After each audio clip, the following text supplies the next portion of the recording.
Hello and welcome back to Financial Literacy. Today, I'd like to introduce you to my friend Devin. Devin is single, has no kids, has a master's degree, and has no investments aside from a high-yield savings account.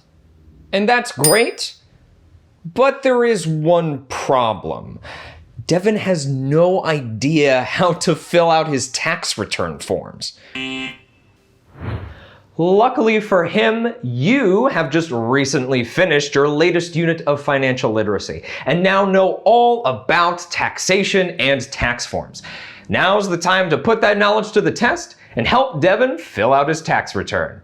Let's get into it.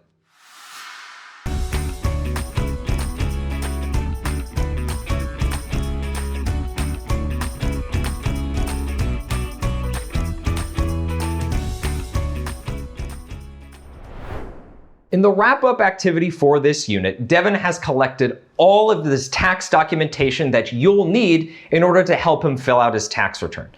Remember, a tax return is a form or forms that let you report your income, adjustments to your income, deductions, and any other relevant tax information to the Internal Revenue Service. Filing a tax return to the IRS allows you to calculate your total tax liability and determine whether you need to pay a further tax bill or whether you should request a tax refund for overpayment of taxes. Okay, now let's take a look at all the documents that Devin's prepared for us. So first, we have some of Devin's tax forms. I see his W-2 wage and tax statement. He's got his 1098-E student loan interest statement and his 1099 INT interest income.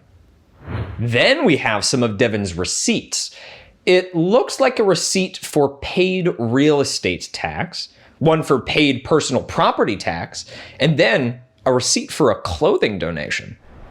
With all of these documents prepared, you are ready to get started helping Devin file his taxes. The main document is the Form 1040, and you also have supplementary documents called schedules that will help you make calculations that you'll need to include on your Form 1040. Today, you'll be using Schedule 1, Schedule A, and Schedule B to help you complete your Form 1040.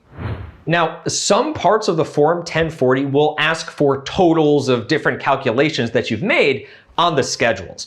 So my suggestion is do all the schedules first and then move on to the main pages of the Form 1040. But that's just me. If you ever see a line that just doesn't apply to Devin, feel free to leave it blank or just put a 0 there. Also, be sure to utilize the tax table and hints page found at the end of the activity to help you out. Okay, it's time to go and get started. I will be right here, keeping my fingers crossed that Devin gets a nice big tax refund at the end of all this, and I will see you in the next unit.